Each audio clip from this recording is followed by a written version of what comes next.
Welcome to Nagatalks. Pakistan ఆక్రమిత కాశ్మీర్‌లో వరుసగా నిరసనలు. అక్కడి ప్రజలైతే పాకిస్తాన్‌కి వ్యతిరేకంగా అయితే గత కొన్ని నెలలుగా, గత కొన్ని రోజులుగా అయితే చాలా దారుణమైన నిరసనతో కొనసాగుతున్నాయి. అయితే మొన్నటి వరకి భారతదేశాన్ని శత్రుత్వ దేశంగా భావించిన పాకిస్తాన్ ఆక్రమిత కాశ్మీర్ ప్రజలైతే ప్రస్తుతమైతే భారత్‌లో తమని కలపాలని డిమాండ్‌లు కొనసాగుతున్నాయి. అదేవిధంగా తమకు స్వాతంత్రం కావాలి. ఆ స్వాతంత్రంలో భారతదేశం వైపైతే వాళ్ళు చేస్తున్న నిరసనలో భారత జెండా కనబడుతుంది. అదేవిధంగా వాళ్ళ నిరసన గళంలో భారతదేశానికి జై జై అని కొడుతున్నారు. అంటే మొన్నటి వరకి పాకిస్తాన్ అంటే పడిచచ్చే కాశ్మీర్ ప్రజలు మతపరంగాను లేకపోతే ఆహ్, వాళ్ళకున్న భావాల పరంగాను పాకిస్తానే తమ దేశంగా భావించారు. ఇప్పటివరకి పాకిస్తాన్ తోటే వాళ్ళ జీవనం కొనసాగింది. అయితే ఇప్పటివరకు ఒక లెక్క, ఇక నుంచి ఒక లెక్క అన్నట్టుగా వరుసగా నిరసనలు కొనసాగుతున్నాయి. అయితే మొన్నటి వరకి కొనసాగిన నిరసనలో దాదాపు చాలామంది పౌరుల్ని అయితే కాల్చి చంపారు అక్కడ సైనికులు. కారణం ఏంటంటే వాళ్ళ నిరసనలు శృతిమించిపోయాయి. దీంతో పాటు అక్కడి ప్రజలు వాళ్ళు వాళ్ళపై దాడి చేస్తున్న సైనికులను కూడా దొరికిన సైనికులు దొరికినట్టు చంపేస్తున్నారు. సో ఈ శృతిమించిపోయిన నిరసనలు అదేవిధంగా అక్కడి కారణాలు కనుక చూస్తే పాకిస్తాన్‌లో ప్రస్తుతమైతే ఆర్థిక పరిస్థితి బాగలేదు. ఎందుకంటే పాకిస్తాన్ దేశంలో ఉన్న ప్రజల్ని ట్రీట్ చేసే విధానం, అదేవిధంగా పాకిస్తాన్ ఆక్రమిత లోని ప్రజల్ని ట్రీట్ చేసిన విధానం అయితే వాళ్ళకి డిఫరెన్స్ అయితే కనిపించింది. వాళ్ళని ఒక సెకండరీ పర్సన్‌గా ట్రీట్ చేస్తున్నారు. అంటే వాళ్ళని సొంత దేశ ప్రజలుగా ట్రీట్ చేయట్లేదు. కారణం ఏంటంటే, వాళ్ళకి అందించాల్సిన కనీస మౌలిక సదుపాయాలు కూడా ఆ దేశం అందించలేకపోతుంది. అదేవిధంగా అక్కడ కాశ్మీర్ ఆక్రమిత పాక్ ఆక్రమిత కాశ్మీర్‌లో లభ్యమవుతున్న వనరులు ఏదైతే వనరులు ఉన్నదో విద్యుత్ గానీ, లేకపోతే వాటర్ గానీ, మిగతా వనరులన్నీని ఇక్కడి నుంచి కాశ్మీర్‌లో నుంచి తీసుకెళ్ళి పాకిస్తాన్ ప్రజలకు అందజేస్తుంది. అదే సమయంలో పాక్ ఆక్రమిత ఆక్రమిత పాక్ ఆక్రమిత కాశ్మీర్ ప్రజలకైతే కనీస ఆకలి తీర్చే పరిస్థితి అయితే లేవు. పాకిస్తాన్ దేశానికి లేవు. కారణం ఏంటంటే, అక్కడి ప్రజలు ప్రస్తుతమైతే ఆకలితోటి అలమటిస్తున్నారు. కారణం ఏంటంటే, పాకిస్తాన్ గత కొన్ని రోజులుగా, కొన్ని నెలలుగా, కొన్ని సంవత్సరాలుగా అని చెప్పొచ్చు. ఆర్థిక పరంగా పరిస్థితి బాగలేవు.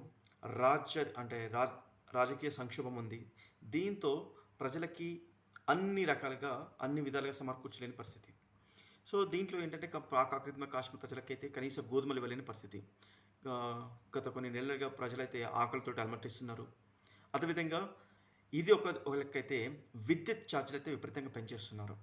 అసలే తిండికి లేని పరిస్థితిలో ఉన్న సమయంలో విద్యుత్ ఛార్జీలైతే చాలా విపరీతంగా పెంచేస్తున్నారు.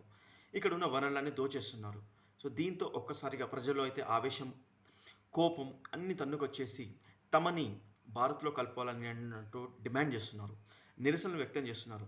వాళ్ళని భారత్‌లో కలపాలి. అదేవిధంగా వాళ్ళ నిరసనలో ప్రతిసారి భారతీయ జెండా కనబడుతుంది. ప్రతి ఒక్కరు అంటే చాలామంది అయితే భారతీయ జెండాని చూపిస్తున్నారు. దీంతో పాకిస్తాన్ ప్రభుత్వానికి ఏం చేయలేని పరిస్థితి. ప్రజలు వెంటనే భారత్‌లో కలిసిపోతారా? లేదంటే ఈ నిరసనలు ఎక్కడి వరకు కొనసాగుతాయి? సో, పరిస్థితులు దేనికి దారితీస్తాయనే ఆలోచన అయితే పాక్ ప్రభుత్వం ఉంది. ఒక భయం ఉంది. అదేవిధంగా వీళ్ళపై అంటే దాడికి అయితే సైనికులు వెనకాడట్లేదు.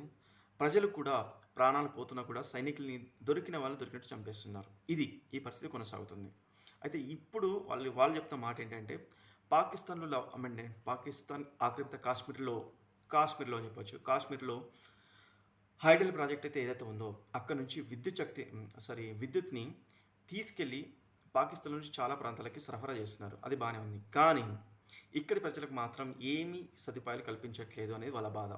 సో, ఈ విధంగా కొనసాగుతుంది. కనీసం ఆకలి తీర్చలేని పరిస్థితిలో పాకిస్తాన్ ప్రభుత్వం ఉంది.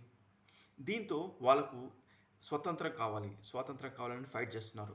స్వాతంత్రం కావాలని ఫైట్ చేస్తున్న సమయంలో భారతదేశం జెండాలు ఎందుకు కనబడుతున్నాయని వాళ్ళ క్వెషన్ మార్క్. సో, అక్కడి ప్రజలైతే అంటే మతపరంగాను కాశ్మీర్ ప్రజలేందంటే పాకిస్తాన్‌కే సపోర్ట్ చేస్తారు. మతపరంగాను పాకిస్తాన్‌కే సపోర్ట్ చేస్తారు. ఇప్పటివరకి ఎప్పుడు భారతదేశం పేరు కనీసం ఎత్తని కాశ్మీర్ ప్రజలు ఇప్పుడు భారతదేశంలో తమని కలపాలని డిమాండ్ చేస్తున్నారు. మోడీ లాంటి నాయకుడు కావాలని వాళ్ళైతే డిమాండ్ చేస్తున్నారు. సో, దీంతో ఒక్కసారిగా పాకిస్తాన్ ప్రభుత్వంలో అయితే అలజడి రేగుతుంది. ఒక భయం కనబడుతుంది. ఏం జరగబోతుంది? అంటే భారతదేశమే వీళ్ళని ప్రేరేపిస్తుందా అనే క్వెషన్ మార్క్ వస్తుంది. అసలు భారతదేశానికి ఈ అల్లర్లకి, నిరసనలకి ఏమాత్రం సంబంధం లేదు. కారణం ఏంటంటే పాక్ ఆక్రమిత కాశ్మీర్ ప్రజలు ఎప్పుడైతే తమ సెపరేట్ జీవనాన్ని కోరుకున్నారో, ఎప్పుడైతే కాశ్మీర్ వాళ్ళ ప్రాంతంలో పాకిస్తాన్‌లో కలిసిందో, అప్పటినుంచి మన వాళ్ళు కాదు అన్నట్టుగానే ఉన్నాం.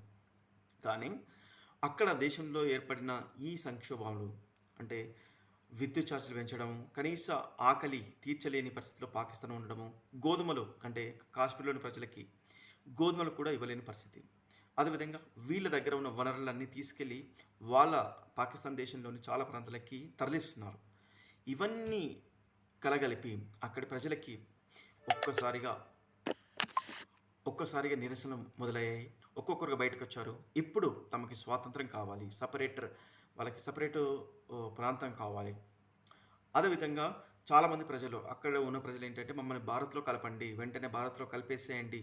మీరు ఆకలి తీర్చలేని పరిస్థితిలో పాకిస్తాన్ ప్రభుత్వం ఉంది అనంటూ, మాకు మోడీ లాంటి నాయకుడు కావాలి అంటూ వాళ్ళైతే నిరసన కొనసాగిస్తున్నారు.